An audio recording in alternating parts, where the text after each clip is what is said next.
जमीन मालमत्तेची वाटणी न झाल्याने अडचण झाली आहे का?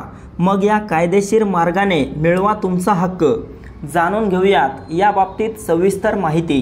पण त्यापूर्वी ताज्या बातम्यांसाठी आपल्या ATV मराठी या यूट्यूब चॅनलला सबस्क्राईब करा आणि शेजारील दिसणारे घंटीचे बटन ऑन करा, जेणेकरून आमचा येणारा प्रत्येक व्हिडिओ सर्वात अगोदर तुमच्यापर्यंत पोहोचेल। भारतात अनेक पिढ्यांपासून संयुक्त कुटुंब पद्धती प्रचलित आहे, परंतु अलीकडच्या काळात विभक्त कुटुंबाची संख्याही लक्षणीय वाढत आहे।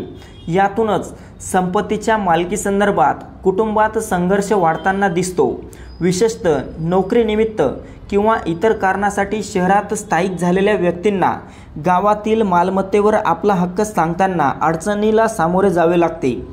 मालमत्तेच्या वाटपातील प्रमुख अडचणी कोणत्या? वडिलोपार्जित जमिनीवर दावा करताना अनेक वेळा गावात राहणारे नातेवाईक जसे की काका काकू, भाऊ बहीण इत्यादी संपूर्ण मालमत्तेवर हक्क सांगतात।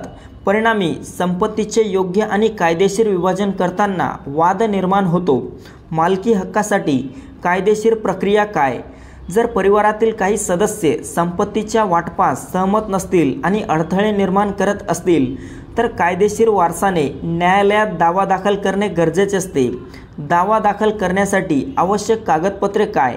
तर मित्रांनो, यासाठी वारसाचा ओळख पुरावा, यामध्ये आधार कार्ड, मतदार ओळखपत्र, पासपोर्ट इत्यादी असू शकतं।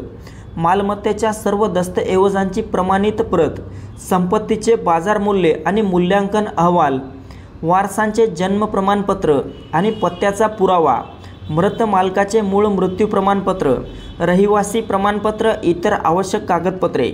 मालकी हक्कासाठी दावा करण्याची कालमर्यादा किती?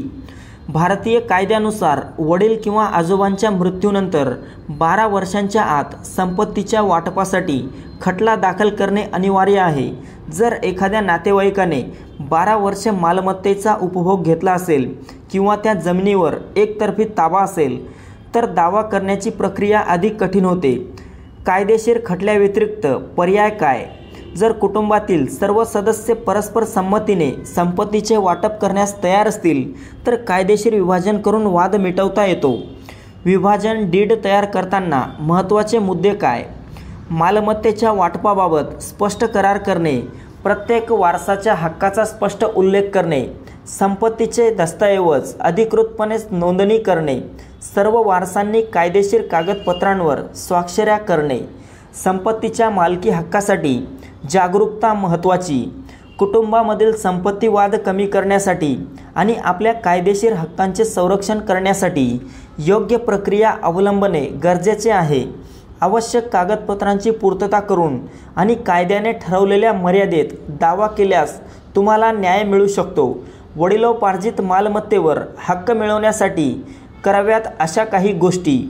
तर मित्रांनो, वडिलोपार्जित मालमत्तेवर दावा करण्यासाठी कोणतीही विशिष्ट कालमर्यादा नाही, परंतु त्वरित कारवाई करणे उचित आहे।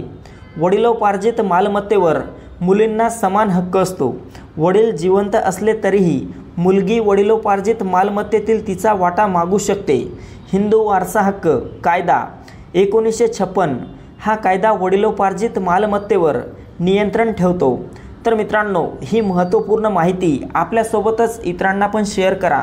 तसेच याविषयी आपला काही प्रश्न असेल तर कमेंट बॉक्समध्ये नक्की कळवा। धन्यवाद।